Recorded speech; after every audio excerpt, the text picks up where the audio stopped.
नमस्कार, मैं हूं आशीष चित्रांशी और आप देख रहे हैं द न्यूज लॉन्चर।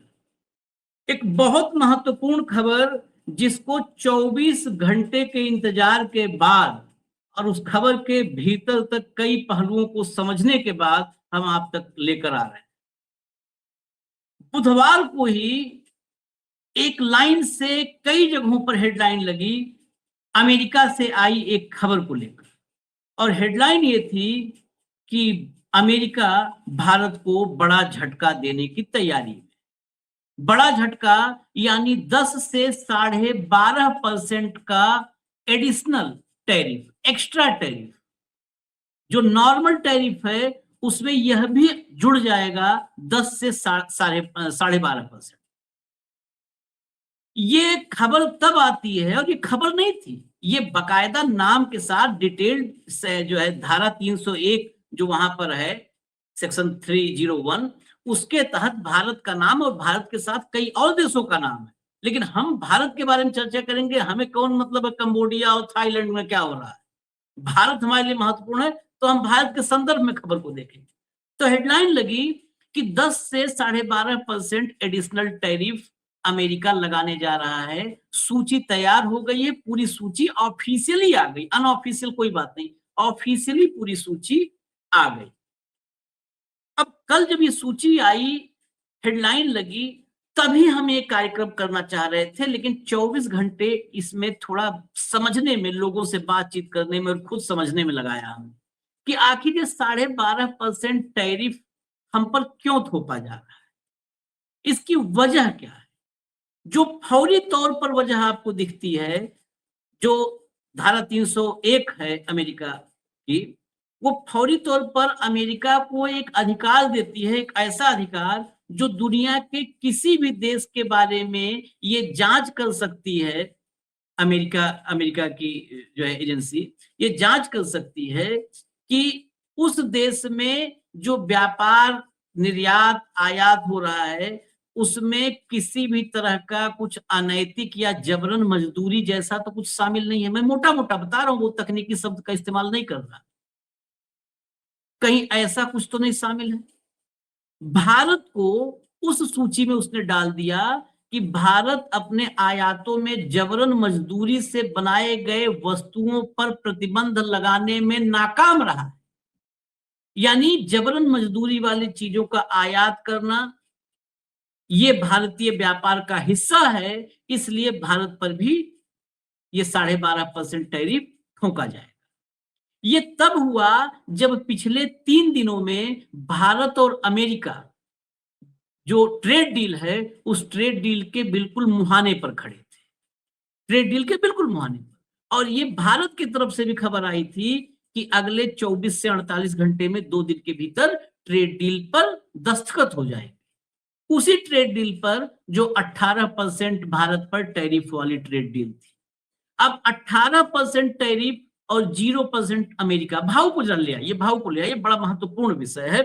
मैं हाथ जोड़ के, स्वागत है भाव आपका, हाथ जोड़ के निवेदन करता हूं, इस विषय को आप लोग थोड़ा वक्त हमारे साथ गुजारिए। इस विषय नरेंद्र मोदी के सिस्टम को समझेंगे आप कि ये लोग कितने जबरदस्त खिलाड़ी हैं। इस देश को किस व्यक्ति के लिए ये दांव पर लगा दिए हैं। 18 और 0 का ट्रेड डील, भारत के निर्यात पर 18% टैरिफ, और अमेरिका जो भारत में डंपिंग करेगा वो 0% टैरिफ पर आएगा। 18% में अगर एडिशनल 12.5% टैरिफ लगा तो ये टैरिफ कहां पहुंच गया? 30.5% और 0%। यानी इंडिया का इकलौता ट्रेड सरप्लस जो अमेरिका के साथ व्यापार में है, वो हो गया ठन गोपाल, खत्म। 30.5 और 0 का कभी कंपटीशन हो सकता है क्या? नरेंद्र मोदी के अलावा कोई कर सकता है क्या? नहीं कर सकता। अब ये नौबत आई क्यों? वही बात मैं कहना, 24 घंटा इस पे खर्च किया, आपको बहुत गहराई नहीं ले जाएंगे, लेकिन खबर बिल्कुल साफ बताएंगे। दरअसल सेठ के चक्कर में ये देश अब भुगतने वाला है। सेठ मतलब A1। A1 मतलब हम लोग नाम भी ले लेते हैं, बहुत लोग कहते हैं कि नाम लेने पे वीडियो नहीं चलता है। अरे भैया न चले वीडियो। अडानी। अडानी के वजह से ये देश बहुत बड़ा खामियाजा भुगतने जा रहा है। अडानी ने मोदी को अमेरिका में भयंकर फंसाया है और इसीलिए ट्रंप एक्शन लेने जा रहा है। भारत को बहुत बड़ा झटका, बहुत बड़ा झटका, बहुत बड़ा झटका लगने जा रहा है। अब कैसे? अब इतने के बाद हम आते हैं, आपको दिखाते हैं कि कैसे ये होने जा रहा है। एक एक पार्ट, एक एक खबर आपको दिखाएंगे और कुछ अंग्रेजी में जो हिस्सा है उसका हिंदी भी अगर टीम भेजेगी तो मैं वो हिंदी में पढ़ के बता दूंगा, जो अंग्रेजी वाला हिस्सा है। पहले हेडलाइन दिखाइए।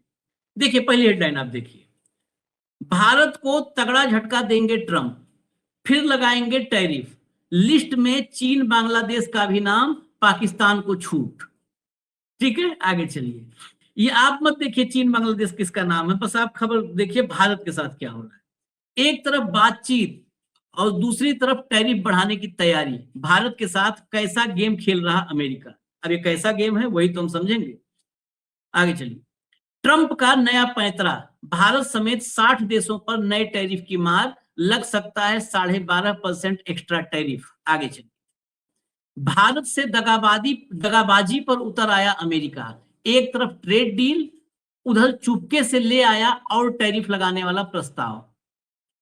आगे चलिए। हेडलाइन में बहुत चीजें क्लियर नहीं होंगी, आगे हो जाएंगी। आगे चलिए, चलिए। हाँ, भारत पर फिर टैरिफ लगाएंगे ट्रंप, अमेरिका की सेक्शन 301 रिपोर्ट में इंडिया का नाम, क्या है इसके मायने।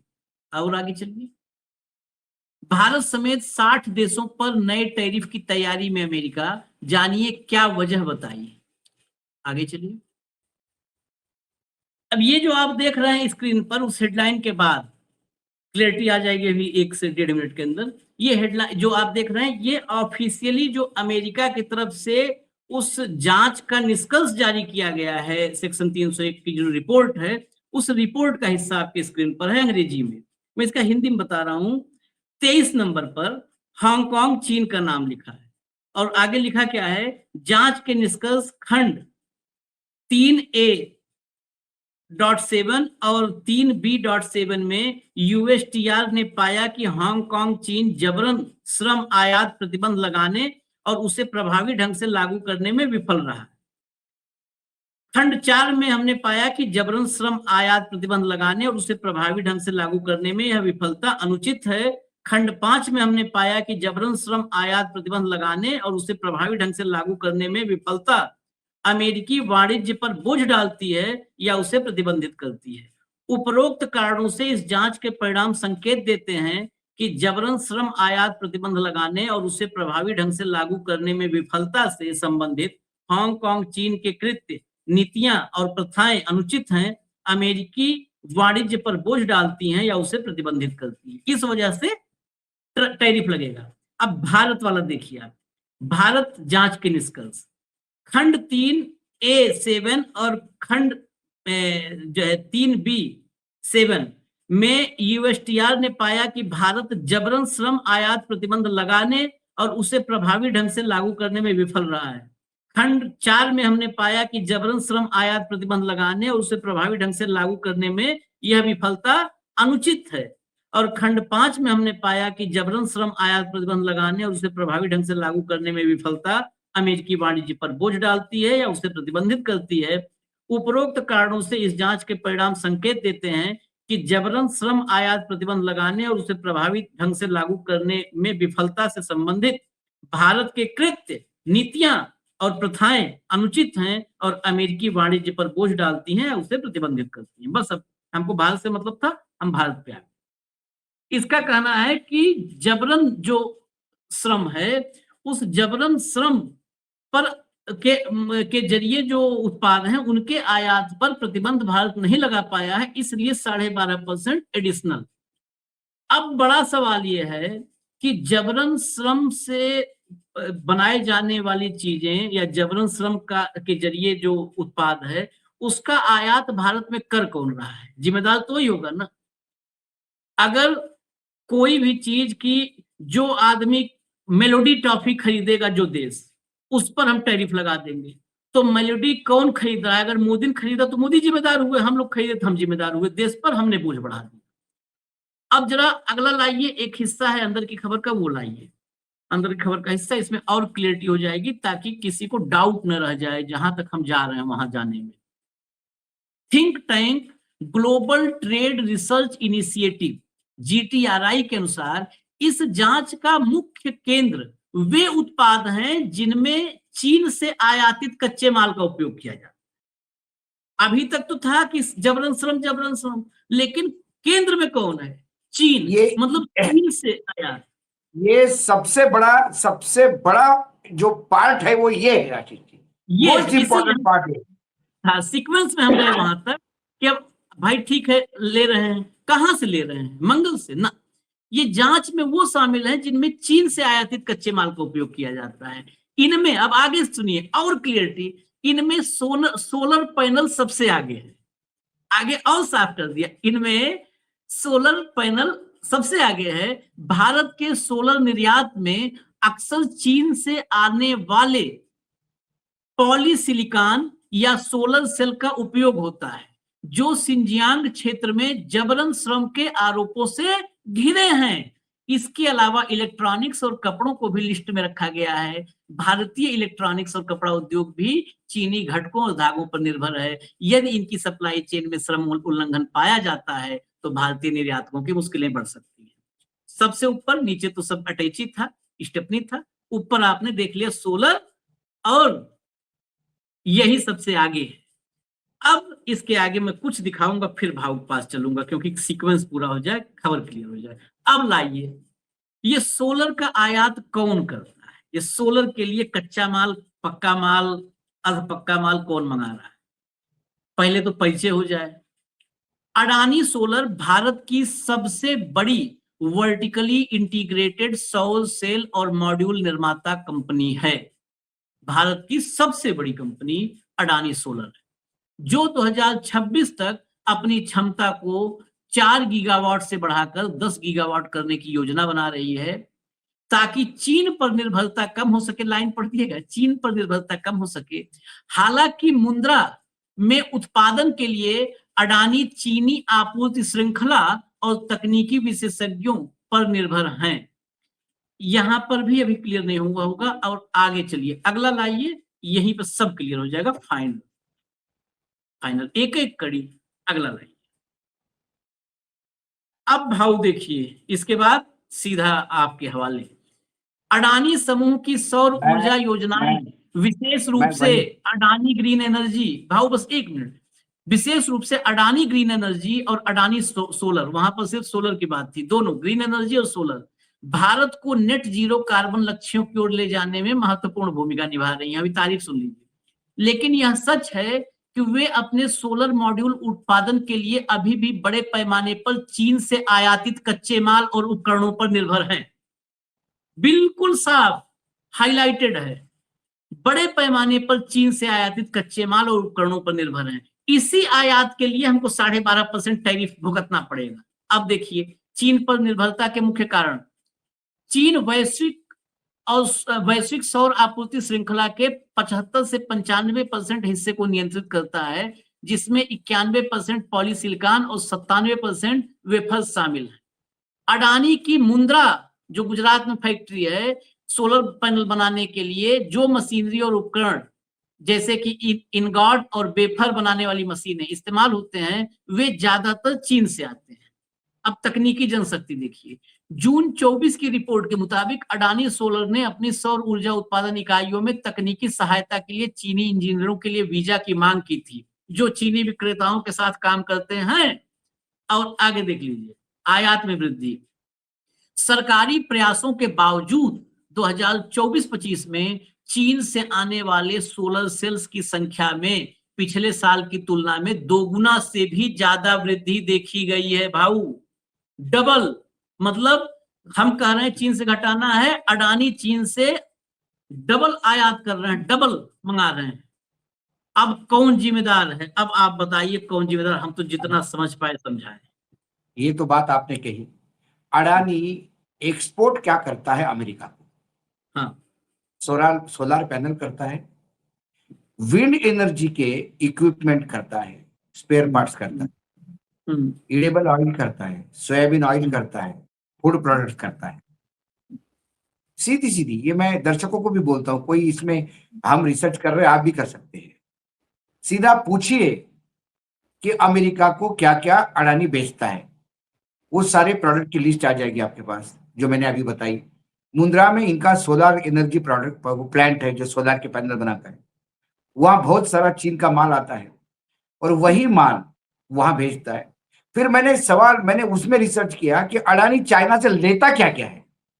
हम्म, अडानी चाइना से सोलर का पूरा चाइना पे डिपेंडेंट है। हम्म, अडानी विंड के लिए भी थोड़ा बहुत चाइना से लेता है, लेकिन सरप्राइजिंगली अडानी सोयाबीन से लेके बाकी एडिबल ऑयल भी चाइना से लाता है और अमेरिका को एक्सपोर्ट करता है। अलग अलग अलग टाइप की एडिबल ऑयल, क्योंकि अमेरिका भी एक्सपोर्ट करता है एडिबल ऑयल, तो सोयाबीन का भी तेल कुछ आता है। तो ये यदि आप विशेष सर्कल देखिए, फूड प्रोडक्ट्स में चाइना से क्या आता है, फूड प्रोडक्ट्स में अमेरिका क्या जाता है, तो अमेरिका ने सीधा चाइना को ब्लॉक करने के लिए, क्योंकि अभी गए थे ट्रम्प साहब, वो सोच रहे थे कि वो चाइना मतलब भारत जैसे ही चले जाएंगे तो लोग एकदम साष्टांग दंडवत करेंगे। उनको तो वहां पे बिल्कुल औकात दिखा दी चीनी लोगों ने कि तू होगा ट्रम्प, अपने घर का होगा रे, यहाँ पे औकात में रहना। तो बेचारे डर के मारे अपने फोन भी नहीं लेके गए थे, सब टेम्पररी फोन और टेम्पररी लैपटॉप और इतने डर गए कि वहीं फेंक दिए। तो ये 12.5% ये अडानी सेठ की कृपा है अपने। हम्म, इसके पहले इनको अमेरिका ने एक बार और डंडा किया था ईरान से माल हाँ, लेने के लिए, उसका भी हाँ, एक लंबा चौड़ा इन्होंने हजारों करोड़ रुपए में वहां फाइन भरा है। हम्म, और ये बोलते हमने फाइन नहीं भरा, सेटलमेंट किया। अरे भाई सेटलमेंट क्या होता है, फाइन ही तो होता है। मैंने गाड़ी ने रेड लाइट जंप की, मुझे वो आया समन्स आया कोर्ट का, प्लीज कम एंड सेटल। तो मैं कोर्ट में जाता हूँ, कोर्ट बोलता है आपने गाड़ी का ये 2,000 रुपये भर दीजिए, भर दिया, सेटल हो गया। लेकिन वो मुझे फाइन लगा भाई, सेटलमेंट में मैं पैसा देता हूं मतलब फाइन देता हूं। तो शब्दों के साथ नहीं खेले ना अडानी जी, उनको लगता है अंग्रेजी उन्हीं के लोगों को आता है क्या। दो चार पत्रकारों को जो दलाल टाइप थे उनको रख लिया अपने यहाँ बड़े बड़े पोस्ट पे, तो उनको लगता है कि बस उनके टाइप किए हुए चीजों को लोग मानेंगे, या बड़े बड़े लॉ फर्म शब्दों के साथ खेलेंगे तो मानेंगे। ऐसा कैसा हो सकता है। अर्थ समझता है लोगों को, बाकी भी लोग हैं जो नहीं बिके हैं। तो ये जो पूरा 12.5% है वो एक आदमी की वजह से, मुझे बाकी भी जगह होता होगा, मैं ऐसा नहीं कहता, टेक्सटाइल एक्सपोर्ट भी होता होगा, एक आध और कंपनी है जो सोलार बेचती है, लेकिन मेजर जो है वो मैं हमारी अडानी मैं- ग्रुप है। हाँ, इसके पहले हम पे 50% जो लग रहे थे वो भी अंबानी सेठ की कृपा थी, हाँ, रशिया से ऑयल लेने पे। हाँ, ऑयल ले रहा था अंबानी सेठ, मैक्सिमम पैसा कमाया अंबानी सेठ ने और भुगता पूरे देश ने। मेरा कारपेट वाला भदई में मारा गया, मेरा डायमंड वाला सूरत में मारा गया, मेरा मतलब मेरे देश का। अंटी में पैसा गया अंबानी सेठ ने, ये अंटी में पैसा करता है अडानी सेठ। अमेरिका से जूता भी खाएगा और अमेरिका में 10 लाख करोड़ इन्वेस्टमेंट करेगा।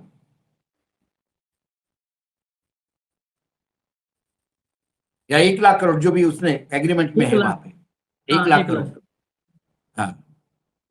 और हमारे देश में प्रधानमंत्री विदेश जाते हैं पैसा लाने के लिए, और प्रधानमंत्री के खास गोद में बैठे हुए उनके मानस पुत्र वहां पे पैसा देते हैं, वहाँ दामाद पैसा मानस लगा पुत्र बाप जो भी कोई वहां पे। मतलब गजब मूर्ख बनाने का ये फैक्ट्री बनाई भाई मोदी जी ने। तो मैं विदेशी निवेश लाने जा रहा हूं और अपने घर के बच्चे को बोलता तू उधर जा।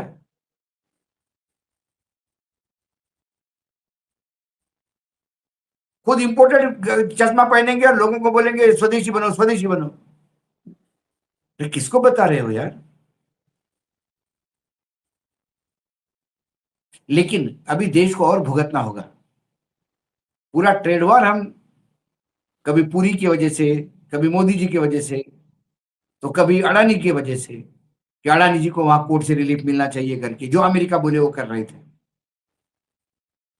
इंदिरा गांधी ने आंखों में आंखें डाली थी आशीष, इसलिए कि इंदिरा गांधी के पास बैगेज नहीं था, पीछे कोई लाइबिलिटी नहीं था कि ये करूं तो वो करूं, वो करूं तो ये करूं, कुछ भी नहीं था। खुला खेल था, धनाधन ठोको। उनको कोई ऑब्लिगेशन नहीं था। आदरणीय अटल जी ने जब सैंक्शन लगाए तो थोड़ी भी चिंता नहीं की, अरे चल कल लगाता है, आज लगा, आई डोंट केयर। और पूरा भारतवर्ष अडवाणी अपने अटल जी के पीछे खड़ा रहा और हमने पोखरान करके दिखाया। जा, नहीं सुनते तेरी, क्योंकि उनका भी कोई अटका हुआ नहीं था मामला। ये तो पूरे अटके हुए हैं, इसीलिए डांस करते हैं उनके ट्यून पे। रशिया से नहीं खरीदोगे, हाय बाप जी। ईरान, हाँ बाप जी। इससे खरीदोगे, हाँ बाप जी।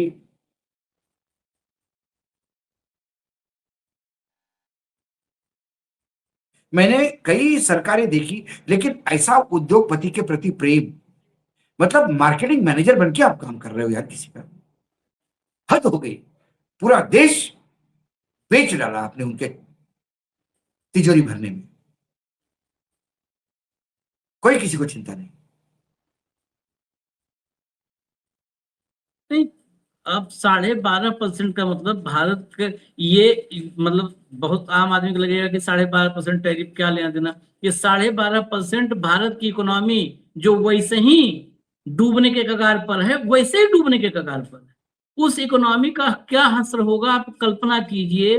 12.5% का एडिशनल टैरिफ। और कल पीआईबी ने इस खबर का पीआईबी ने फैक्ट चेक करके डाला। आपको पता है, फैक्ट चेक, और कहा क्या कि ये खबर जो है वो है, मतलब इनकरेक्ट है अभी। और क्या उसमें इंफॉर्मेशन क्या दी इनकरेक्ट होने में? अभी हमारे पास सफाई देने का मौका है, अभी 2 बार और सुनवाई होगी हमारी। अरे तो जब 2 बार हाँ, सुनवाई होगी तुम्हारी, तो इनकरेक्ट कैसे हो गया? ड्यूटी तो तुम लगी है साढ़े ना, 12.5 तो अगर लगी गया है। 12.5 अगर लागू कह देते कि लागू आज से कर दिया, 12.5 वाले उसमें सूची में डाल दिया है उसने। अब वो जिस दिन से इंप्लीमेंट करे, उसमें इनकरेक्ट क्या है? और अभी तेल की बात आई, जरा हेडलाइन दिखाइए एक साथ क्या क्या चल रहा है। और जबकि सब कुछ दे आए हम लोग वहां, और हम नहीं कह रहे हैं कि सब दे आए। राम माधव ने कहा, हेडलाइन लाइए भैया रूबियो वाली, ये देखिए भाव, ये भी साथ साथ कल की है। जल्द खत्म करेंगे रूसी तेल पर अमेरिकी छूट, विदेश मंत्री मार्को रूबियो का बयान। अमेरिकी तेल पर रूसी छूट हटा दीजिए। अमेरिकी तेल पर रूसी तेल पर अमेरिकी छूट खत्म करने का मतलब ये किसके लिए धमकी है, किसको इशारा है? चीन को फर्क पड़ता नहीं, तुम हाँ छूट हाँ। लगाओ, छूट दो, छूट खत्म करो, तुमको हु आर यू, वो हिसाब है चीन का, उसे फर्क नहीं पड़ता। रूसी तेल का चीन के बाद दूसरा कौन है आयातक जिसे फर्क पड़ेगा? किसको धमका रहा है रूबी? हमें धमका रहा है ना। और जो हम कहे कि सब दे आए, सब दे आए, मैं नहीं बोल रहा हूं। मैं बोलूं तो आप सजा दे दो। राम माधव अमेरिका में हडसन इंस्टीट्यूट में बैठ के बोले। हाँ बोले भाई। राम माधव सबसे कट्टर थिंकर, जो प्योर संघ का एकदम स्वयंसेवक, उस राम माधव ने कहा अमेरिका में खड़े होकर के कि आपने 18% टैरिफ लगाया, वो 50% टैरिफ लगाया, हमने उसको स्वीकार कर लिया, हम मान गए। आपने ट्रेड डील के बाद 18 और 0 कर दिया, हम मान गए। आपने हमको रूस से तेल खरीदने के लिए मना किया, हम मान गए। आपने ईरान से तेल खरीदने के लिए मना किया, हम मान गए। अब बताओ और क्या करें? अब भी क्या कमी रह गई हमसे? हमसे अब क्या कमी रह गई? अब क्या चाहते हो आप? ये राम माधव ने अमेरिका में बोला था भाऊ। इससे बड़ा हाँ, एक्सेप्टेंस नहीं हो सकता है। राम माधव ने जितना बताया कि जितना नरेंद्र मोदी तो जितना लेट गया आपके सामने, फिर क्या क्यों नहीं मान रहे भाई? आप लोग क्यों हमको बेइज्जत कर रहे हो? बिल्कुल बिल्कुल बिल्कुल बिल्कुल सही कहा, बिल्कुल सही कहा, बिल्कुल सही कहा। राम माधव एक एक जब, चीज बोल के आए। और वो दत्ता जी हम होसबल के साथ गया था। हाँ दत्ता जी होसबल शेयर कर रहे थे स्टेज तक। हाँ, दत्तात्रेय होस बोले थे, राम माधव थे। ये हालात हैं। उनके चक्कर में, अडानी के चक्कर में टैरिफ देश भोग गए, अंबानी के चक्कर में टैरिफ देश भोग गए, और मजा मारे कौन? नरेंद्र। नरेंद्र मजा आ रहा, कहो नहीं नरेंद्र नहीं, मजा। वो तो उनको कोई वो मजाक के वो कोई मतलब नहीं उनको अभी। अडानी मजाक कर रहा है कि नहीं वो देखना है। ये दोनों मजे करने चाहिए।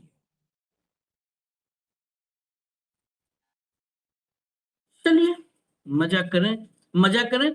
इकोनॉमी को लेकर के जितनी चिंताएं इस समय पिछले एक पखवाड़े में जताई जा रही हैं, सावधान रहिएगा। आज भी राहुल गांधी ने कहा कि बिल्कुल आर्थिक सुनामी आने वाली है। वो राहुल गांधी को सुनवा दीजिए, आखिर में जरा अडानी को सुने हैं तो राहुल को सुन लेंगे तो आप लोग थोड़ा सा इसको कोरिलेट कर पाएंगे। राहुल को सुनिए, आर्थिक सुनामी, और यहां तक कि राहुल ने कहा इसको कोई रोक नहीं पाएगा। और मैं पहले ही बोलता रहा हूं, राहुल के इस दूरदर्शिता के मामले में मैं सबसे तगड़ा स्ट्राइक रेट मानता हूं ग्लोबल लीडर्स में। हमने चित्रांशी जी के साथ शो में एक बार बोल लिया था कि बहुत जल्दी देश पे आर्थिक आपातकाल लगने वाला है। Economical emergency will be forced on the country.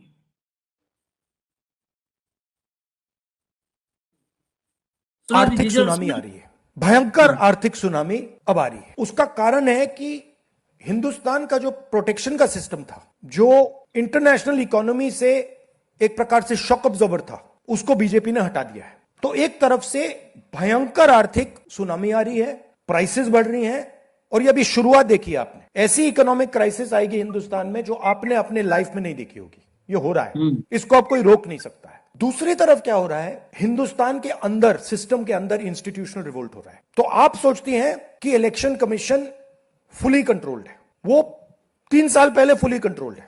Chief election commissioner के मैसेजेस मेरे पास आ रहे हैं। Head of intelligence system, senior judiciary, सारों के सारे रिवोल्ट कर रहे हैं, इंफॉर्मेशन दे रहे हैं हमें। तो जो कंट्रोल का सिस्टम था एक तरफ से, वो कोलैप्स कर रहा है अंदर से, क्योंकि लोगों को दिख रहा है कि जनता का प्रेशर अब ऐसा भयंकर आएगा, अगर हम इस रास्ते पे चलते गए तो हमारे लिए रिस्क हो जाएगा। आप क्या सोचते हो, अगर जनता को मालूम है कि इलेक्शन सिस्टम रिग्ड है, और जनता की मतलब इकोनॉमिक प्रेशर, गरीबी, दर्द के कारण जनता में गुस्सा आ गया, आप क्या सोचते हो कि इलेक्शन कमिश्नर को डर नहीं लगेगा कल क्या होने वाला है? तो अब क्या हो रहा है, सिस्टम अंदर से ऐसे हिल रहा है पूरा। और मैं आपको ये बता दूं कि मेरे पास इंफॉर्मेशन आ रही है, सिस्टम मुझे इंफॉर्मेशन दे रहा है, मोदी जी के बारे में, शाह जी के बारे में, उनके बेटों के बारे में, मिनिस्टर्स के बारे में, अजीत डोवल के बारे में पूरा इंफॉर्मेशन है, धड़ाधड़ हमारे सिस्टम से आ रहा है। अब यह हो सकता है कि जनता के प्रेशर को ये सप्रेस करने की कोशिश करें, इमरजेंसी जैसी चीज कर दें, हो सकता है। बट अब हम दूसरी स्टेज में जा रहे हैं। पहले हम फुल कंट्रोल स्टेज में थे, अब ये आउट ऑफ कंट्रोल जा रहा है इनके। मैं मोदी जी के पास जाता हूं, जब मीटिंग में जाता हूं, मैं आपको बताऊं, मेरे पास मोदी जी के पर इतना इंफॉर्मेशन है, मोदी जी जानते हैं, मैं भी जानता हूं। जब मैं उनसे मिलता हूं, भैया आंख में आंख लगाना जरा, हिलना पड़ता है, क्योंकि वो जानते हैं कि जिस सिस्टम को मैंने कंट्रोल किया था वो सिस्टम कोलैप्स कर रहा है, और पूरा इंफॉर्मेशन इसको दे रहा है। तो ये डायनामिक चल रही है। और आप देखना, मेरे अंदाजे से, मेरा असेसमेंट है, 1 साल के अंदर मोदी जी प्राइम मिनिस्टर नहीं होंगे।